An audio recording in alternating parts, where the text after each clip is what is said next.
अल्लाह के रसूल अलैहिस्सलाम इरशाद फरमाते हैं तीन लोग होंगे। ये एक हदीस तो 7 लोगों की है, ये दूसरी हदीस है, हदीस मुख्तलिफ अलग अलग है। आका फरमाते हैं 3 लोग होंगे क़यामत के दिन जिनको अल्लाह अर्श का साया अता फरमाएगा। 3 लोग होंगे जिनको अल्लाह क़यामत के दिन अर्श का साया अता फरमाएगा। दोस्तों अस्सलाम वालेकुम। दोस्तों दुनिया के साथ साथ अगर हम आखिरत की भी फ़िक्र करने वाले बन जाएं तो इंशाअल्लाह ताला हमारी दुनिया भी कामयाब होगी और आखिरत भी कामयाब होगी। दोस्तों इस वीडियो में मैं आपके सामने एक ऐसा ही अमल पेश करने जा रहा हूं जिसे करने से इंशाअल्लाह ताला आपकी दुनिया भी खूबसूरत हो जाएगी और इंशाअल्लाह ताला आपकी आखिरत भी खूबसूरत हो जाएगी। तो दोस्तों इस वीडियो को आप लास्ट तक देखना और अगर चैनल पर पहली बार आए हैं तो चैनल को सब्सक्राइब कर लें, वीडियो को शेयर कर दें और लाइक कर दें और कमेंट बॉक्स में सुबहान अल्लाह ज़रूर लिखें।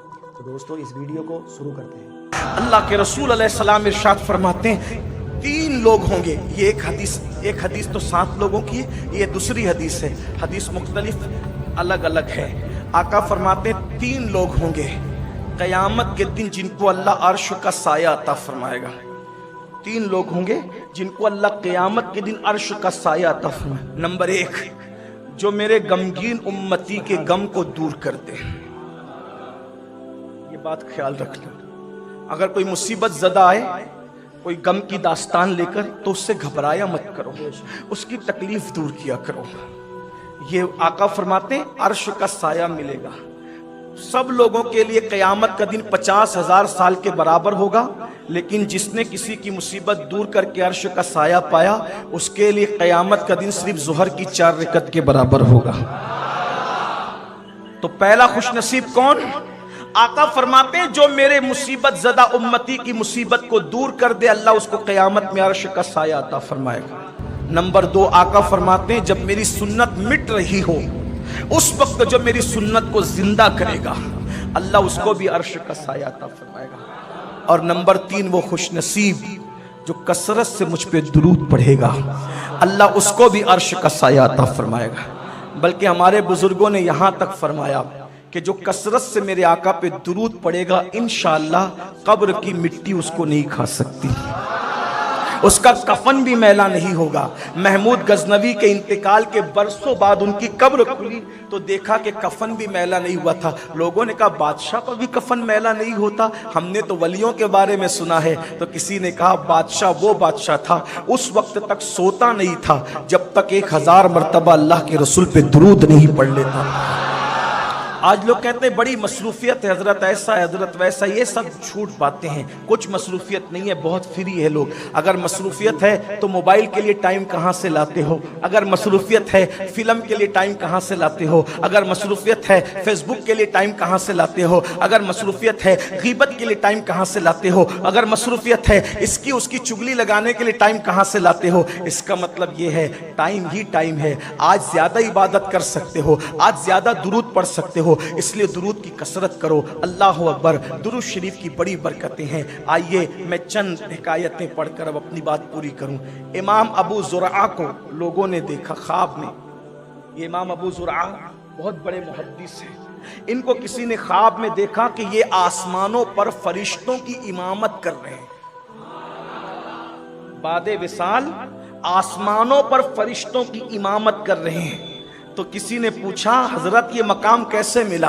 कहा मैं हदीस जहां जहां लिखी मैंने आका का नाम आता था तो मैं दुरूद पढ़ता था। ये दुरूद की बरकत है कि अल्लाह ने मुझे ये मकाम अता फरमाया। अरे दुरूद से जब बादे विसाल आसमानों में फरिश्तों का इमाम बना दिया गया, अगर कोई दुनिया में दुरूद पढ़ेगा तो अल्लाह ताला उसको दुनिया की इमामत नहीं अता फरमाएगा, लोगों की सरदारी नहीं अता फरमाएगा। इमाम शाफई रहमतुल्लाहि ताला अलैह को बादे विसाल किसी ने ख्वाब में देखकर पूछा इमाम क्या मामला किया अल्लाह ने आपके साथ? बड़ी दीन की खिदमत की। कहा वो सब तो दर्जात की बुलंदी के लिए काम आ गए, लेकिन अल्लाह ने मुझे ऐसे सजा कर जन्नत में दाखिल किया जैसे किसी दूल्हा को एहतमाम से ले जाया जाता है। तो कहा उसकी वजह, कहा मैं अपने नबी पे दुरूद पढ़ता था, किया गया। ये है दुरूद शरीफ की बरकत। इसलिए खुद भी दुरूद पढ़ो। आजकल लोग हमसे भी पूछते हैं कि भाई नात शरीफ पढ़ता हूँ, ज़बान में तासीर कैसे आए?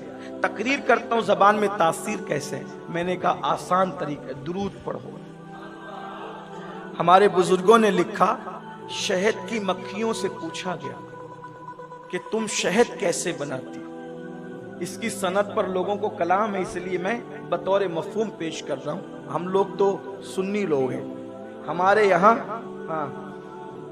हमारे यहाँ हदीस लेने का एक तरीका नहीं, हदीस लेने के दो तरीके। मुहद्दिसीन के यहाँ एक तरीका है, वो अपने शेख से मुत्तसिल सनद के साथ जो रिवायत मिलती है वो उसको लेते हैं। लेकिन हम लोग जो सूफिया के गुलाम हैं, मुहद्दिसीन के इस तरीके के भी कायल हैं। और दूसरा तरीक हमारे यहाँ यह है कि सूफिया कश्फ के जरिए से डायरेक्ट अल्लाह के रसूल अलैहिस्सलाम से रिवायत लेते हैं। तो अर्ज ये कर रहा था कि शहद की मक्खियों से पूछा गया शहद कैसे बनाती। उन्होंने जवाब दिया कि हम दुरूद पढ़ते हैं। हम ये जो कड़वे फल फूल सब चूसते हैं, तो जब हम दरख्तों से या फलों को या फूलों को चूस कर छत्ते तक जाते हैं, छत्ते तक, ये सिस्टम है, कुरान ने बयान किया है शहद की मक्खियों का सिस्टम।